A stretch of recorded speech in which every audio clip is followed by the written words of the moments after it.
สบายดีพี่น้องป้องปายสุขสุขคนพี่น้องใกล้ไกลไทยลาวต่างประเทศต่างแด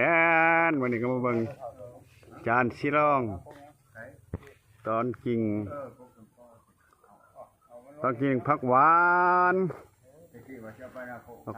ต้นบ้าใหญ่พี่น้องใหญ่ก็บ่ใหญ่ปานใดสำแคนสำแข็งยังได้ไปปลูกใหม่ต้องตอนเอาเพิ่นว่า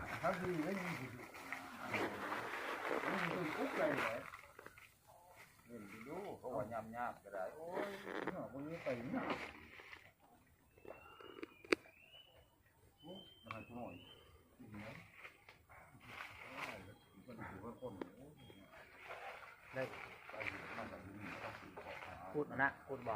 ขูดมือลูกบ่ได้บ่ได้ขูดหมายความว่าตัดท่อนำเลี้ยงมันด้านย่านตายแล้วมันก็เลยปงหากมันเด็กก็หากมาขี่รถกันนั้นออกไปบ้านขี่รถไปบ้านอันบ่ไปขอเมียมาลงเรางามพอลงงามไป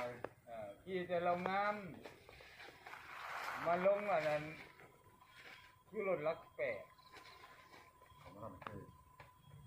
ขี่รถลักแปะมาน้ำยามาอุปกรณ์ยืนให้นะอุปกรณ์ยืนให้สร้างนะ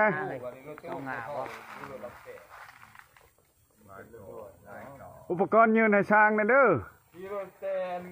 จับไม่เตี้ยสองเป็นกิโลละนั่นนี่วันนี้กิโลเตี้ยจับได้นะจับให้พอเด้อพอไฟพอมัน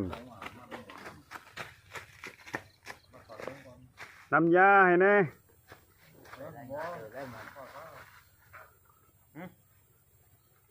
หอยไม่ใช่เด็บไปที่ห้องเนาะมาเดี๋ยวบริเวณชายหอยนะความหายไปแล้ว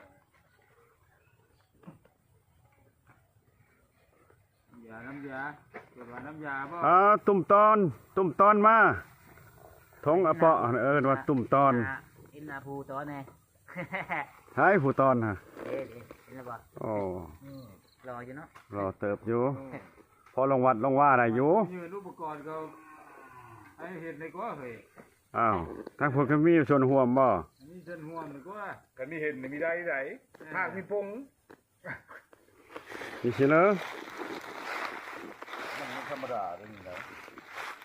เป็นกระบวนการ